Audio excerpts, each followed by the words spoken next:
Greetings, everyone, and welcome back. So, today I'm going to be talking to you a little bit more about podcasts, including what they are, how they function. Future videos are going to go into the actual process of making the podcast. And if you're a little bit worried at this point, try not to be. Writing is always attached to a technology, that you don't just have writing out there without a medium. And in fact, writing itself is a tool, that we are not automatically born with the knowledge of how to write.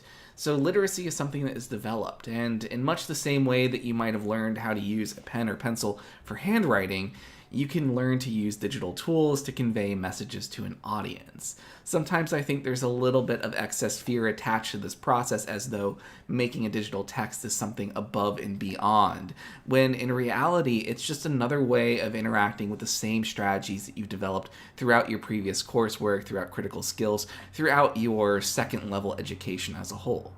If you ever go out and look at memes or GIFs or any of those kinds of texts, they're created by individuals much like yourselves, amateur creators who just want to make a joke or convey some kind of meaning or message. So when we talk about podcasts, it might help to think of podcasting as another writing technology. And you might be asking, why does this matter? Why should this concern you? One, you might be a fan of podcasts already, but along with personal enjoyment, what's really kind of cool about these is that anyone can make and distribute a podcast. The gatekeepers are fairly wide open, and the technological barrier to entry actually isn't that high. That you could make a podcast using nothing more than your phone, voice memos, particular apps. If you have a laptop, there's free software out there that enables you to actually go and put together an audio text. They also involve increased affordances. So if you've ever been writing or texting to a friend and you've been trying to think about how to convey some nuanced thought or emotion or joking, you might have included something like an emoji.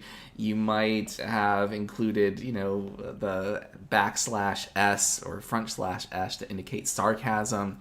When you're working in an oral format and something that has audio attached to it, you have the tone of voice as another way of making meaning. So we're going to come back to this concept of affordances and limitations as we move throughout this unit.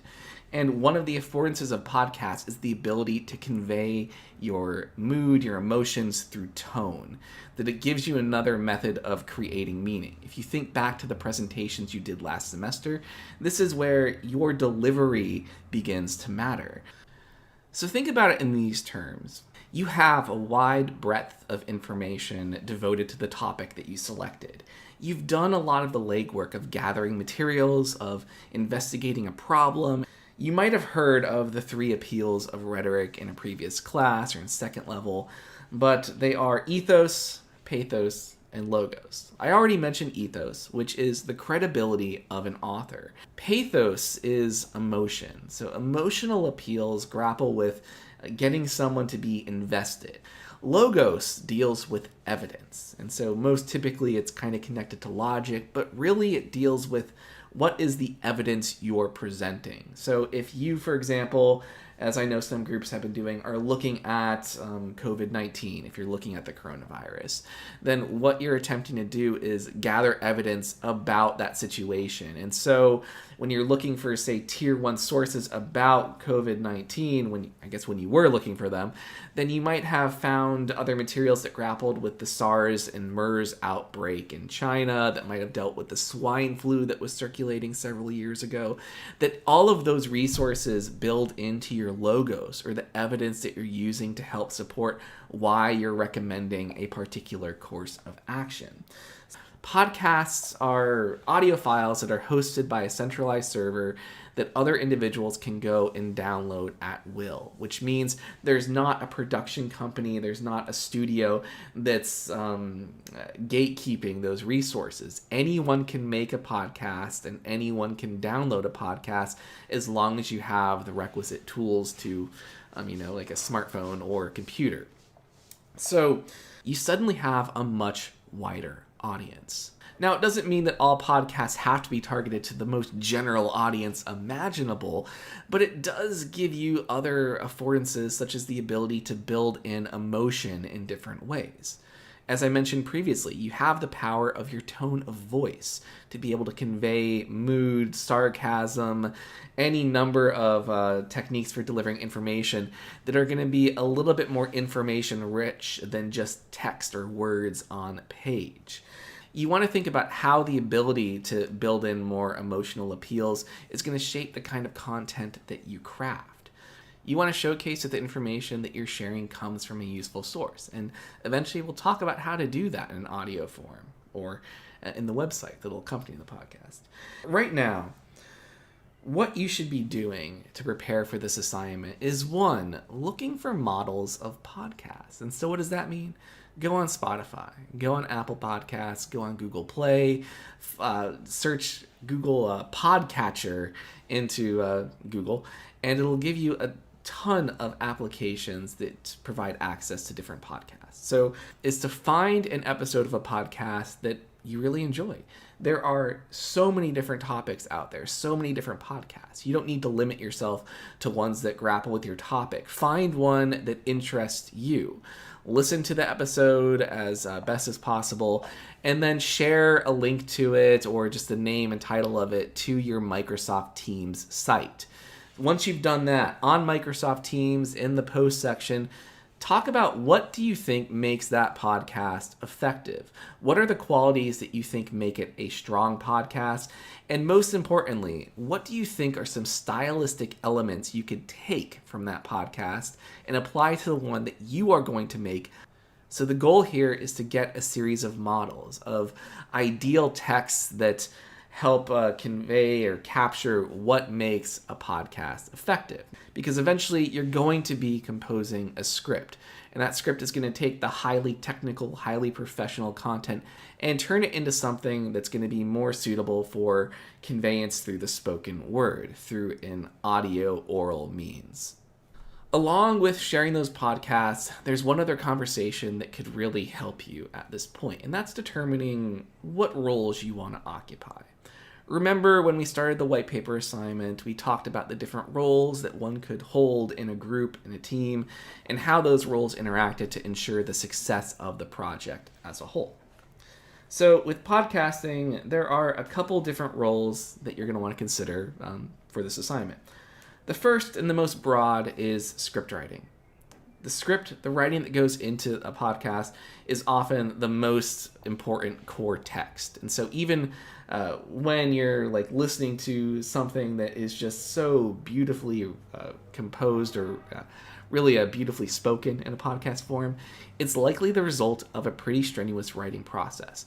And this is why, if you are personally struggling with access to the web, if your broadband isn't reliable, if you don't have broadband, this is the way in which you can still contribute very meaningfully to this project. Let your group members know.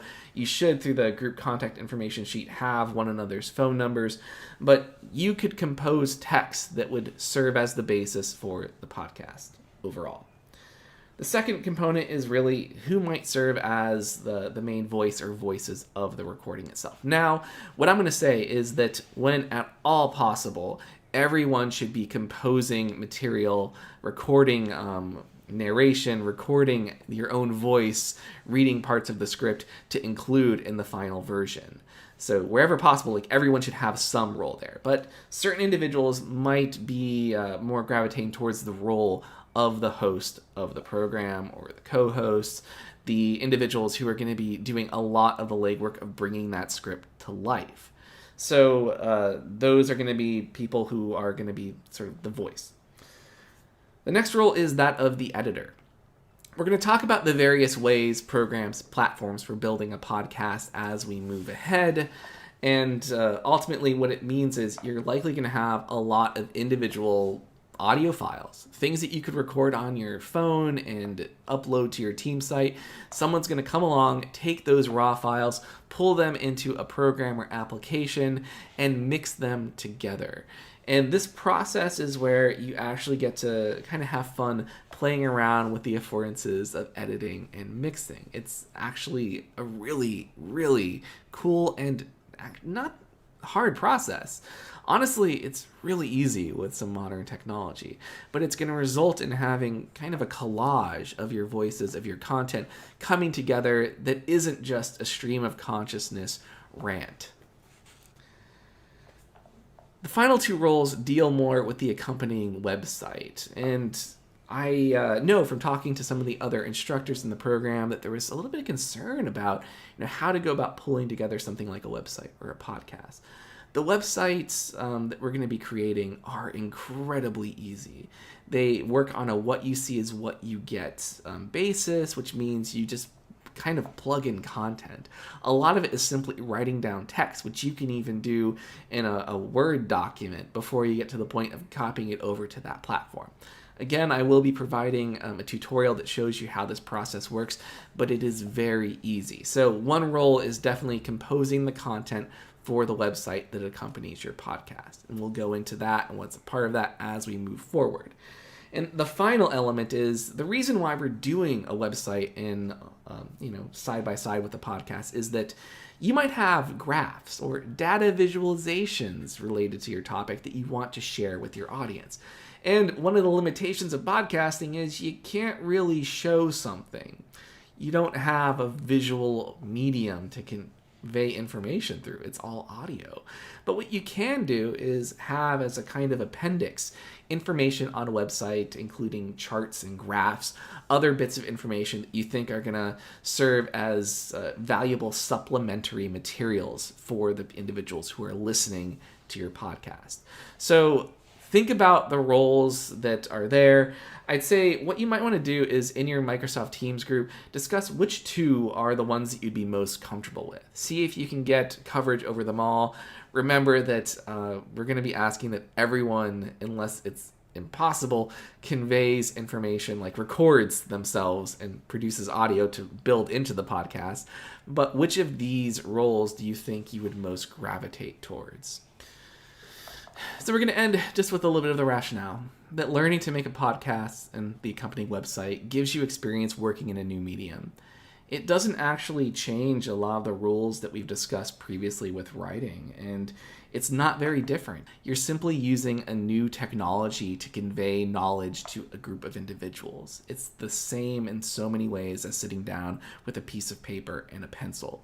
The appearance of it often can be a little intimidating, but I assure you that it is very accessible, and we're going to make it so that you don't have to worry too much about hurdles there, that we'll talk about specifically step by step how to go through this process.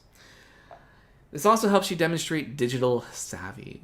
So you're going to be familiar with a new form of communication. And I hate to break things down into the bare bones of employability, but this is a skill that is in high demand. If you know how to work with these tools or even conceptualize how to put together a text like a podcast or a website, you're going to have a skill set that's very important and valued by a number of employers. It's going to show your versatility and your skills. And so much of this is often a matter of learning in progress, that you learn things as you have to do them. And composing this text is going to be sort of a jumpstart towards that. Finally, the more academic way of looking at it is you're going to get a more critical understanding of how information is conveyed to different audiences through different media. So you're learning how we share knowledge across different groups, which is really at the heart of education, as at the heart of so many industries as a whole. Now, next time we'll be looking more in depth at the how of podcasting. That's where we're going to get into actually making your first recordings, of collecting your materials, of organizing your Microsoft Teams files section so that you can easily locate materials. So I hope genuinely that this is helpful and addresses any anxiety that you might have. The goal is really to lead you through this process and help you learn to remediate your knowledge for a broader audience.